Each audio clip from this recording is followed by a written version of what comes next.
My parents took out a $170 loan in my name to fund my brother's dream. Now they're desperate, but it's too late to undo what I just did. Subscribe so you don't miss what's next. Back when I was 18, I thought signing the FAFSA forms meant I was just confirming enrollment. My mom stood over me saying, "It's just for tuition, honey." I didn't know she added joint bank access. Later that year, $20,000 disappeared. I assumed it was fees. They never said otherwise. Evan got a new car that fall. I smiled, thinking he got lucky.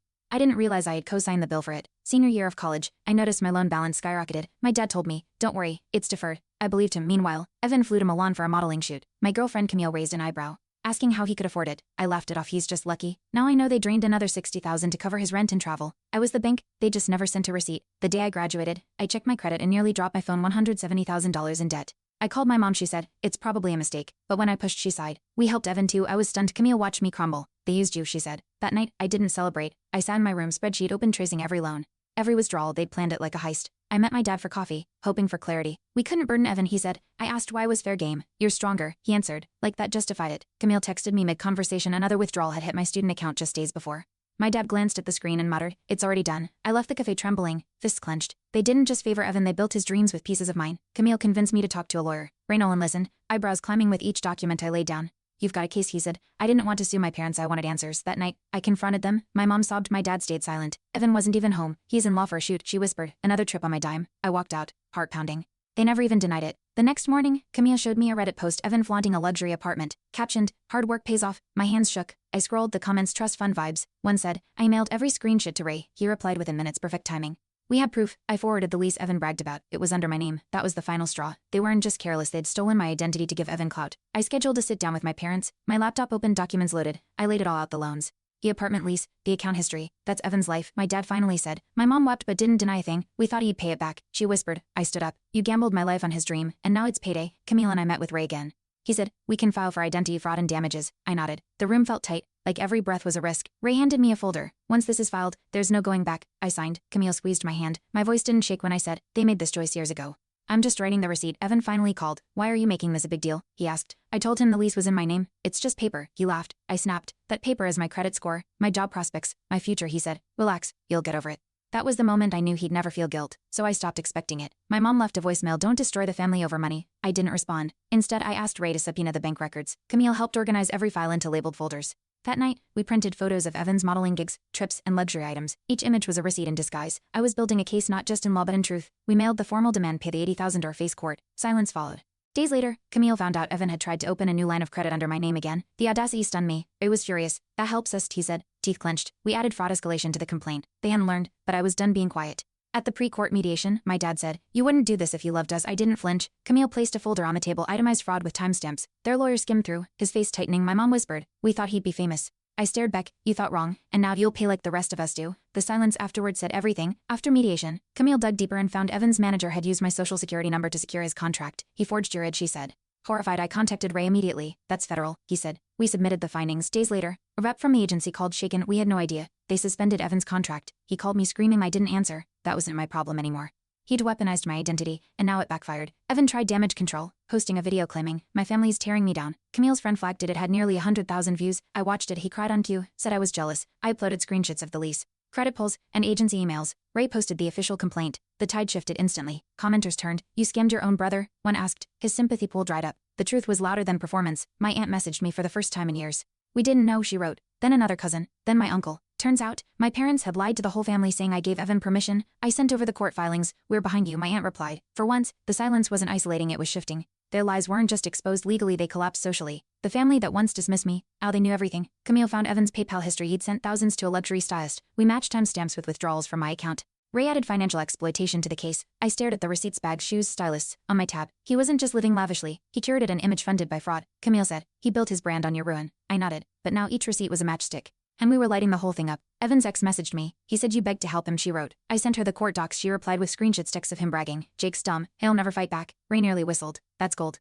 We filed for punitive damages. His arrogance was our evidence. For years, I'd been silent, trusting, but Evan had never seen me as a brother, just a bank. Now, his past texts were setting my future free. We hit a snag. The bank denied my fraud claim, citing parental access. Camille suggested FOIA requests. Weeks later, we got call logs showing my parents impersonated me multiple times. Camille cried. I just stared. Ray smiled. "We've got them. They didn't just misuse access, they pretended to be me. In legal terms, identity impersonation.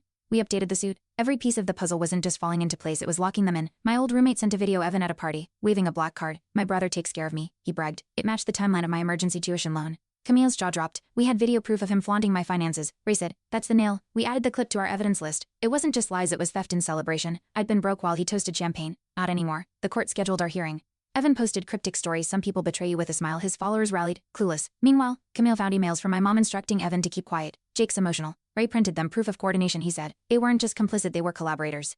The narrative they spun online cracked on our evidence. Their defense wasn't just weak, it was unraveling. And they didn't know the worst was still coming. 1 week before court, Camille was followed leaving work. A guy handed her an envelope, photos of me at a bar.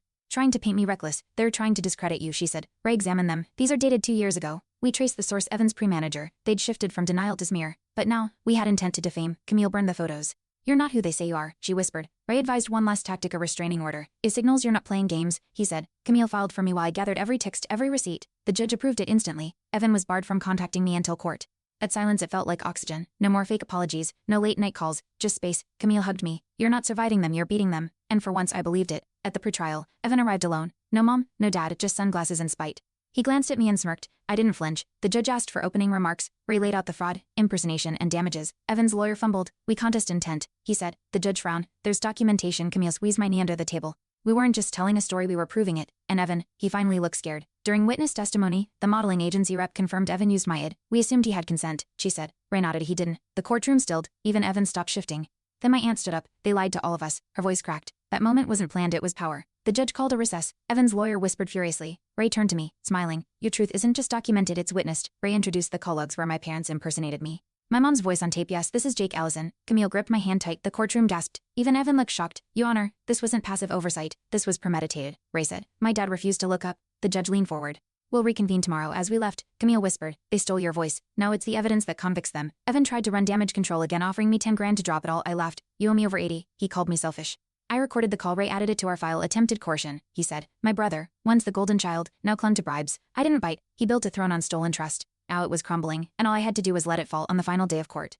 My dad took the stand. We thought Jake would forgive us, he said. Ray pressed him. Did you ever ask? My dad stammered. No. The judge raised an eyebrow. My mom looked down, silent. Camille didn't blink. The courtroom wasn't tense, it was tired. Their excuses collapsed under their entitlement.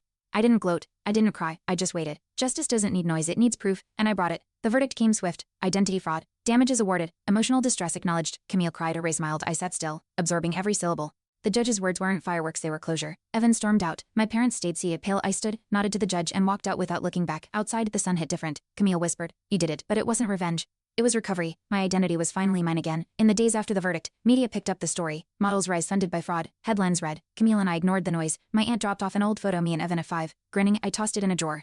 That boy was gone. I applied for a new apartment. This time in my name alone. Clean slate. Ray mailed final paperwork. It's done, he wrote, and this time it was mine. I sat in my new apartment. Lee signed in my own name. No echoes of Evan. No shadows of debt. Just space. Camille unpacked boxes, humming. I stared at my college photo back when I thought family meant protection. That belief gone, but in its place was clarity. I'd spent years surviving betrayal. Now I was building trust, brick by brick, starting with myself. Camille and I visited her parents for dinner. Her dad raised a toast. To integrity. I blinked. That word used a sting. Now it felt earned. Later Camille said, you taught me how to stand firm. I smiled, quietly stunned. For so long, I'd been the betrayed.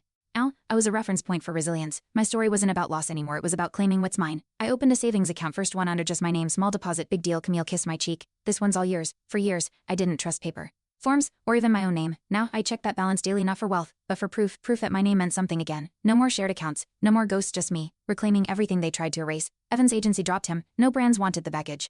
His name, once trending, vanished. My parents quietly sold their home to pay the judgment. Ray mailed, funds cleared. Camille and I clinked glasses. Justice wasn't dramatic, it was steady. I didn't need revenge. I just needed closure. And now, every check I wrote felt like a signature reclaimed. My life, my terms, finally. Months later, I was hired at a financial fraud consultancy. Full circle. Your story impressed us, the director said. I nodded. I wasn't just a victim, I was an asset. Camille baked a cake that night, debt-free and dangerous. I laughed for the first time in years. This wasn't just healing, it was transformation. The system that once failed me, now I was part of its armor. Camille and I moved into a better place, 2 bedrooms, sunlight everywhere, no past shadows followed us. One evening, I stood by the window, lease in hand. My name shone on it, clean and alone. No more hidden co-signers, no forged signatures. Just me. You okay? Camille asked. I nodded. For the first time, I truly was. This wasn't just a new chapter. It was my first honest one. Thanks for watching. Hit subscribe to check out more stories on my channel.